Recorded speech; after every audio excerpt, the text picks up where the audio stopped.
Good morning, everybody. So today is 4th of July. The beaches are closed, so there isn't very much to do today. So a few days ago, I had posted a picture on Instagram talking about my Airdog not turning on.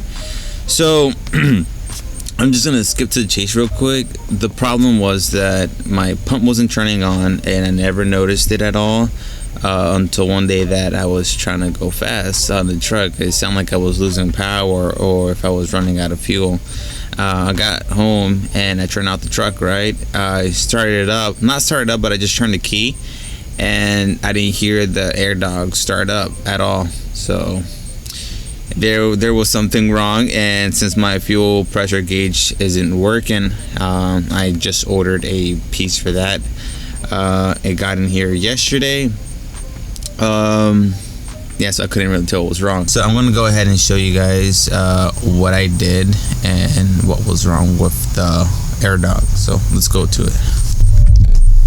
Since I had already fixed this, I just left it here. So that way I can get back to it and show you guys what I did to it. So look, the first thing I did when I noticed that the truck wasn't working right, I checked the fuse. The fuse was it was good. So then I went ahead and checked the relay. You know how I have the relay mounted over here. The relay wasn't working. So what I did, just to make sure if this wasn't working, I tried another relay. So I hooked up to everything to that relay, and then again, whenever I started up the truck, it wouldn't turn on right when I turned the key. So then I went to, there's a mini tap fuse you're supposed to put in here. I checked that, the fuse was okay.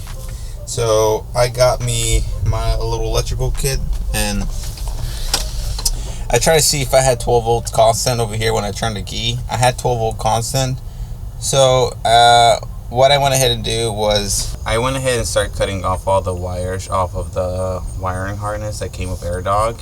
And what I did, I connected your negative and your positive to the battery, and just to check to see if the Airdog was working. And yes, the Airdog turned on and whatnot. So what I decided to do was basically cut out everything.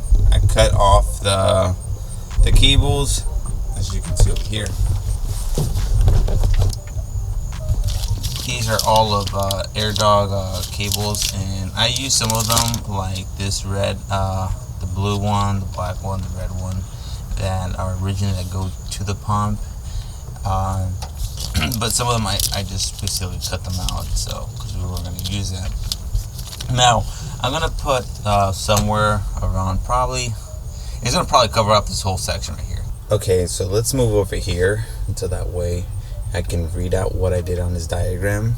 So for 85 on your relay switch, that's gonna go to your mini tap fuse that connects to the fuse box, and then your 30, that's where your relay used to go. You can either have the fuse that's already on the line, or you can hook it up to how I did it to my fuse box.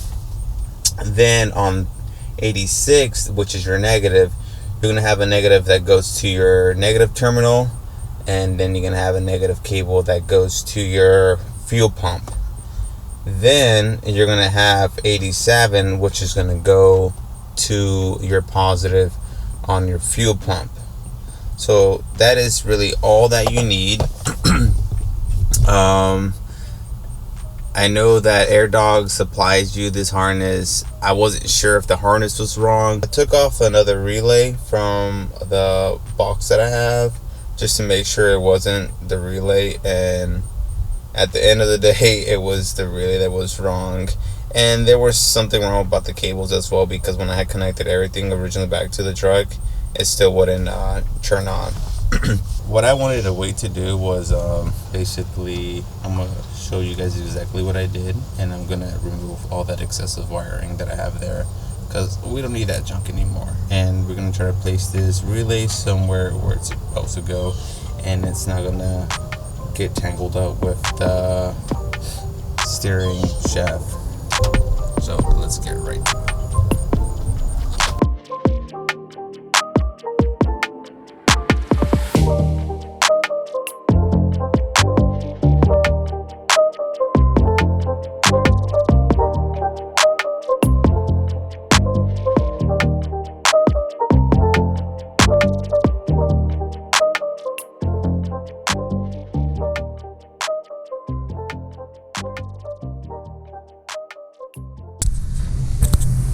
So, as you can see, I cut off all the wiring right here. You can see that I have your black and your negative and your positive, and these cables are the original ones that came with Airdog, so I left these since you still were working.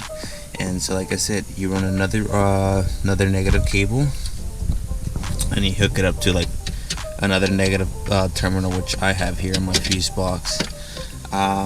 And then that goes to 86, I believe, on your relay. It goes to 86. Then you have 30, which is this one that goes in the bottom right here. This one goes to a fuse, which I have on my fuse box as well. It's a 20 amp. So just make sure that's a 20 amp.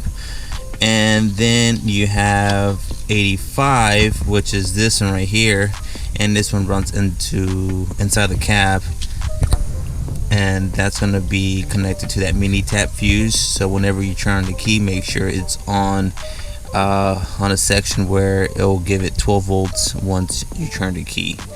And then on 87, which is the top one right here, this blue one, this goes to your positive. And after that, you know, you'll be all set. All I have to do right now is basically just hook this up back somewhere here in the frame and get a couple zip ties, make sure I tuck everything in so it looks nice and neat like it was before. I have to basically put a lot of how you call it, a lot of zip ties so I can hold this back in here. But yes, that's it for today, guys.